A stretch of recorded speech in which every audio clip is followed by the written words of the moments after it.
We learned last time that what gets a person to Zahirus is the Dinei Torah and the Torah. But that's Al Derech Klal, he says. But a Befrat, what you specifically have to speak about and think about, Rabbeinu is going to explain now. Amnam Al Derech Prat, Hamebi Lizeh, who is bonus. Oh, that word again. His bonus is but reflection. Knowing, reflecting on. Not gobbling down information, not just making sure I understand it and moving on as fast as possible, not even just chazering it. Reflecting, his bonus, letting be ideas come out to me. Misbona, I think about, I delve into. Misbona, I reflect on. Okay, I emphasize, not learning it fast, not even learning it be'in, not even chazering it. Reflection. His bonus al chomer avoda, asher chayav. How chomer is avoda, va'omek adin ala, and the depth of the judgment on it. You know, I'd love to avoid these lines, friends, but we got to read Mesilas Yesharim, and he's going to talk about this. The Yetzi Loza, so how does a person get around his head chomer avoda? The Yetzi Loza, minayun b'maasim haksuvim b'sifrei HaKodesh, when one learns the ma'asim b'sifrei HaKodesh, u'min alimud b'mamarei chacham zechron l'bracha, ha'ma'or malzeh, which wake one's up. There are many, many parts in Tanakh which can wake somebody up to avodas Hashem. Look at what the Navi's been crying. Look at. Someone said to me one time, my God doesn't punish. Yafeh mod. Problem is, it's not God, right? Because God of Chumash, the God, our God, right? Hashem Elokeinu Hashem Echad, does punish. You don't like it? Too bad, right? I'm down for it, but the Rebbeinu Shalom is the one who runs the world, not you or me. And it says in Parashat Bechukosai, and it says in Parashat Kisavo, and it says in Yeshua, and it says in Shoftim, and it says in Shmuel, and it says in Malachim, and it says in Malachim. Read it again and again. There's punishment. Vas canon ton. What can we do, right? So when a person learns those books, he wakes him up, hopefully, right, to that, right? You don't have to dwell on it. You don't have to get depressed. You don't have to get down, etc. But we can't ignore the reality. Okay, so let's go on. More on that. There are thoughts, or points of focus, maybe. I don't have a great translation for ha'arot, but something like that, in different levels. This is so important. L'shleimei hadas, to the shleimei hadas, the people of complete daya, people whose heads, we would say in our language, people who really have their heads on, screwed on tight in a Torah-dik way. I would say it another way, as we'll see, they're really down with the first paragraph of Mesilas Yesharim. L'pchusa mehem, those who are on a lower level, l'chol hamon kulo, and to everyone else. And now, for a good part, or even all of the rest of the Perek, we're going to see Mesilas Yesharim is going to go into the haros for the Shleimei Hadas, for the lesser people, and for the Hamonam. I love this. We said last section how we have to learn from Rabbeinu. This is one of the places we have to learn the most from Rabbeinu. I can't talk to today's children. We can't talk to today's Jews. I can't do Kiruv. I can't talk to that secular Jew on the plane next to me, even though I'm wasting time anyway, because he speaks a different language.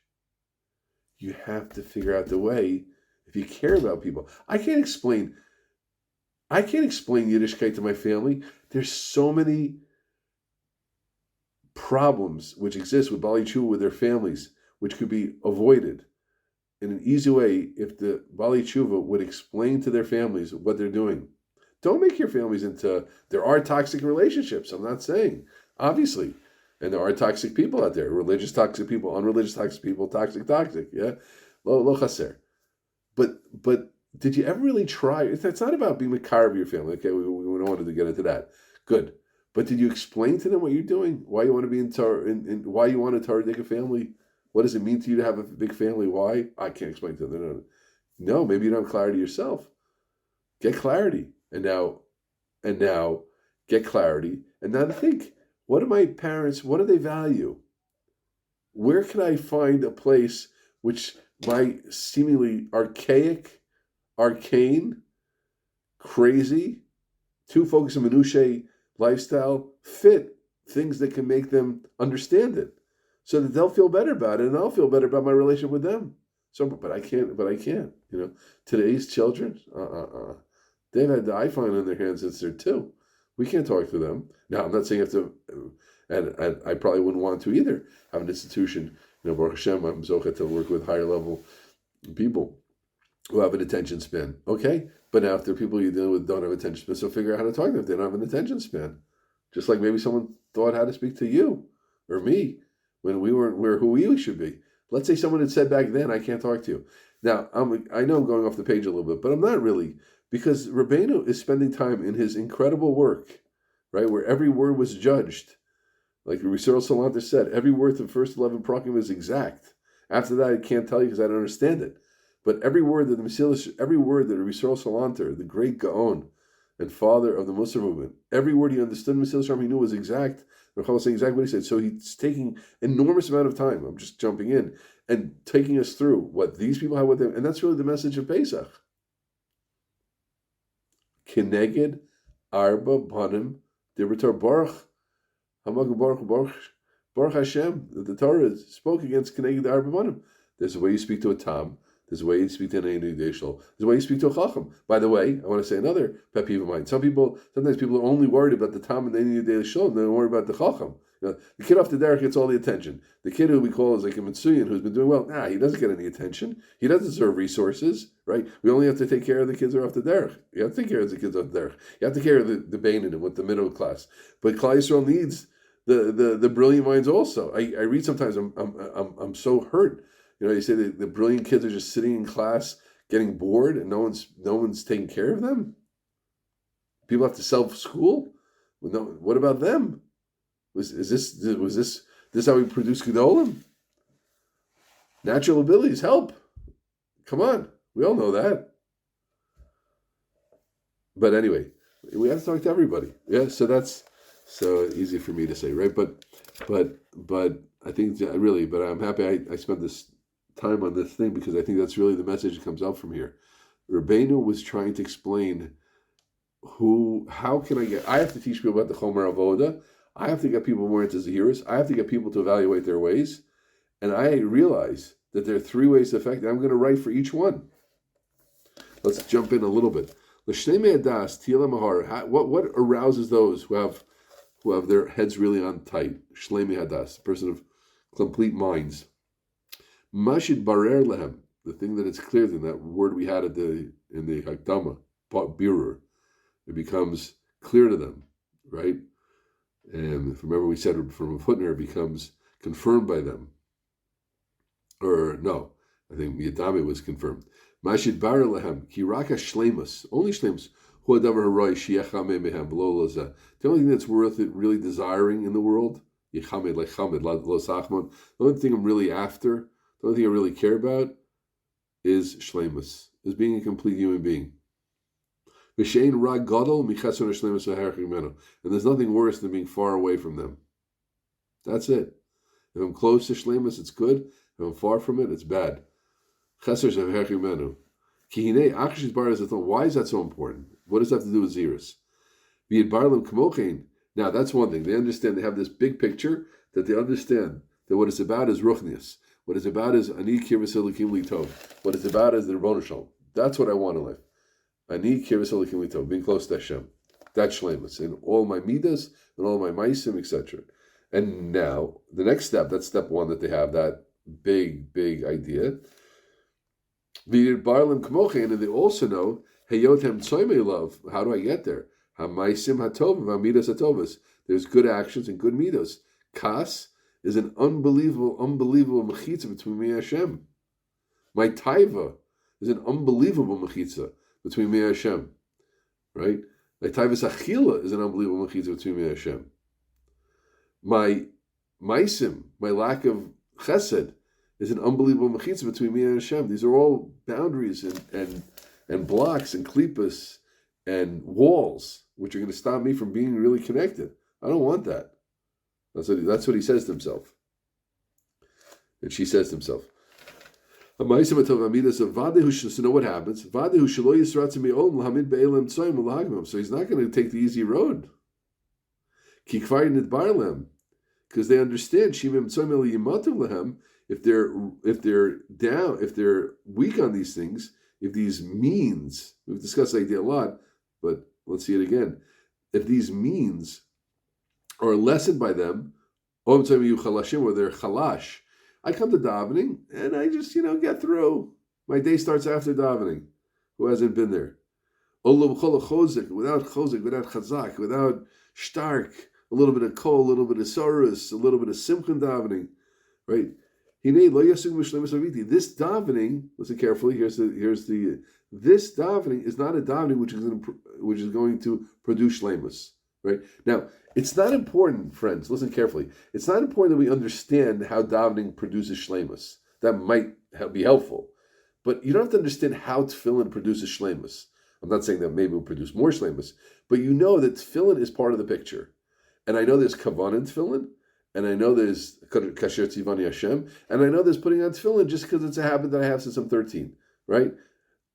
And now I know there's something called Avos Hashem, there's something called Yiras Hashem. We know an enormous amount. Do I know the inner kavanahs of tefillin, what it means? No, but that's already tremendous.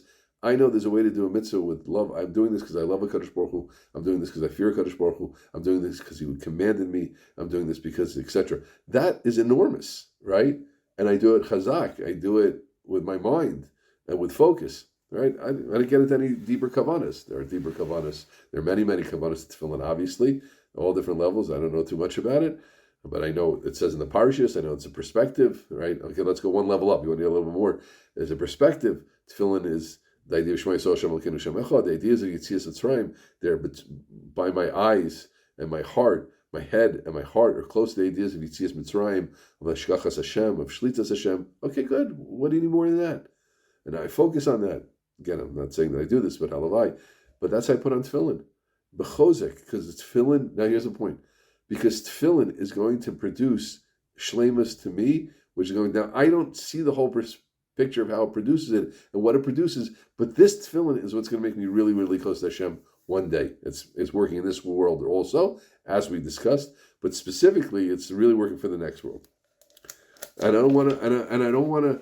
Here's the point: it's not that I'm convincing myself; it's that when my mindset is such that this tefillin is such, I don't want to do it. Now you say to me, "Well, just do tefillin lighter. Just ease up. Don't get good tefillin. Just be yotzei zayin. Like you say, yotzei zayin. No, I'm not going to be yotzei zayin because I'm a shleimus hadas. I know He knows what it's about. He knows what it's doing. Right? Eli yigara mehem kifi ma shigaru hey b'shtalusam. Because if I don't, the product is going to be less. Then inside chaser shleimus. The idea of being chaser shleimus, I'm going to get to the next world, I'm going to be lacking? Not me. I don't want that. I don't want to be unconditioned. Because they're always thinking, the shleimei hadas are always thinking about what it's going to look like in the end. And they have their eye on olam haba, and they have their eye on the idea of kirvus habara, and they want this. Okay, it's a big Besima, but that's what it's about. But that again, if we're not there, that's okay. He's going to tell us eitzes for the next level. But the idea is, I want to be zahir. I want to go this process all the time of what am I doing? Am I doing what Hashem's ratzon is? How am I living up? What is Hashem's ratzon? How am I living up to it? How can you get back to that? Right? That's the process of zahiris. And what's a ma'or me and gets me, but there are kniyas zahiris, is the idea that I want to be shalom. I have to give a tremendous mashal, which it could be we've given before, but it's worth saying again. I think it's so true. Those who, some of you like sports, some of you don't like sports, some of you understand sports, some of you don't like sports. But I have to say like this, that when you imagine like a really high level athlete, an Olympic athlete, or a real top competitor in any sport, they're looking for their edge. The martial, like this is true. Swimmers shave their legs, male swimmers, right? Not because they want to look nice, right? They shave their legs. I said this, and a Talmud pointed out to me, they shave their whole bodies. You know why they shave their whole bodies? For an extra 1/100th of a second or 200th of a second. Have you ever swam and felt really held back by, all that skin on your legs? Whoa, what a drag. I feel like I'm going through molasses. No, you don't. You don't feel it at all. You and I don't feel it at all. That's what I have to worry about. I have to worry about being overweight. I have to worry about being tired. I have to worry about moving my arms. The skin on your legs? Come on. but that's an ad. That's an addition. This is maybe going to give me the 200th of a second. And if I drink avocado-oriented, shakes as opposed to coffee, that's going to keep me playing till I'm 38, 39, 40. You know how long athletes have a lot more longevity than they used to have because they understand all these things. And they're doing these steps all the time because they want to stay competitive for winning, for money, right? For a lot of reasons. So and they're always looking for that advantage. No question about it. We all understand that. Business. I know less about the business world, but I'm sure people in business are always looking like, what's my angle? How can I do marketing a little cheaper and a little more bang for my buck? More, can we monetize this? And how can we do it in the most efficient way possible? And they go to efficiency experts. You're always looking for that little step. And I don't want someone saying, well, you could just do it an easy way out. I don't want to do it. I don't want to make my ice cream with less quality because what it's about the ice cream being tasty for people. And eventually, I know that a lower quality product is going to mean less money or less, tikkun abria, whatever your thing is. But the athlete model is, you want to go to an actor or a musician. Musician knows if I use this type of, musicians for sure using the best equipment. The truest sound is with this affordable, or even sometimes not affordable, this violin. So sometimes you can't afford it, but everybody wants a Stradivarius. But this violin makes the best sound. I want to be world level. I want to do it. We all understand those mishalim, and it all makes sense. Believe me, if any of you are in that field, it all makes sense. Getting that extra edge makes so much sense. I'll give you the one more sports mashal, which I always give. Maybe I've given it here, but it's so worthwhile. If you watch a tennis player, I want to explain something to everybody about the world of sports. Okay, you don't know it. There are teams. Teams are like conglomerates. They're making tons of money. There are tons of people involved. There's managers and general managers and coaches and stadiums and that they have and contracts and billions and billions of dollars are going. And now you have your Joe player. Okay, good. Tennis is a guy, and a woman, and he's the whole thing, and he has to pay. That's why people. I saw once the tennis makers make money. Well, it really depends how good you are. But until you're in the top 100, you're not making any money. You know why? Because you have to pay for your travel fares, and you have to pay for your hotels, and no one's paying for you. It's just you, right? At least that was when I checked. But now the highest level players have coaches. Now, when you have a coach, you want the coach being at your game. You pay for the coach, you pay his salary, you pay his travel fees, you pay his hotel fees. Now, if I was coaching for one of the best players in the world, I don't think I would go economy, and I wouldn't stay in a low-level hotel. So I'm sure they're staying in a high-level hotel, and they're probably flying business at least, my assumption. So you're paying an enormous amount. Now, you're better than that guy. That guy was probably someone who was a good player once upon a time, and the best level guys are better than those guys were. But still, he's a coach. He has an objective look. I think that my backhand or my forehand. So you have this guy. He's paying an enormous amount of money. And often they have more than one coach, and they have different advisors and things like that. And it's not a team. It's not that the Knicks are paying for him. He's paying out of his pocket for that. And what for that guy to give you that little edge. You have to make your slice, your drop shot is a little too high over the net. We're going to bring it down. Like again. I don't know how they coach, but that's the point. It's for that little edge. And the last thing, if the coach comes in and said, look, here's the two possibilities. Your drop shot could be this good or it could be that good, but we're going to have to work on it. Give it to me, coach, because I want to be world class. And we all understand that. That's what they're there. That's what they're there for. to push their people to the highest level so they can play at the highest level, continue to play at the highest level, and they don't want any coolers. Right? So imagine that. I hate to give this example, which is no good to me also, for sure, but how does this compare with we come into shul on a Monday and we're so full of glee that there's a chassan there? And now we don't have to say long tachnan. Do you think long tachnan, do we think long tachnan is not part of the picture? Is not part of shleimus? It's just there in the siddur? There's nothing there? Slow down sometimes. Say it one time. I've slowed down a little bit in my long tachnan. It's meaningful. But you have to slow down. No, it's not part of the picture. Baruch Hashem, there's a chassan there. Now, really, what would a Shalom Shlemi Da say? I say, oh my gosh, no long tachnan today? I was so looking forward to the long tachnan. Now, what happens though? They says, oh, the Baruch Hashem, there's a chassan there, which means now I have to be happy with the chassan. And the reason it's a gevaldi, we're walking into here, the matzav of simcha, and then I'm also shaykh to it, right? Because if I wouldn't be shaykh, if I wasn't part of it, I wouldn't be part of it. It's a whole different process. We're just, it's like a token, right? The chassan is a token to us. Baruch Hashem, by the way, you get schar for the Baruch Hashem. But Baruch Hashem, I don't have to say it now. What's the shaykh of the chassan? Who cares? Nothing to do with me. He's just a matir, right? He just exercises the pages from the center. No, he doesn't. There's a svar in why he bothers you. So that's a high level, right? But that's the level of the Oved Hashem Amiti, of the Shleimei Adas, who's looking at Shleimus. And let me just emphasize, and with this will end, no one should think it's only Beinam L'Chaver, Beinam L'Makom. Of course, Beinam L'Chaver also. I have a chance to Mesameach a Yid.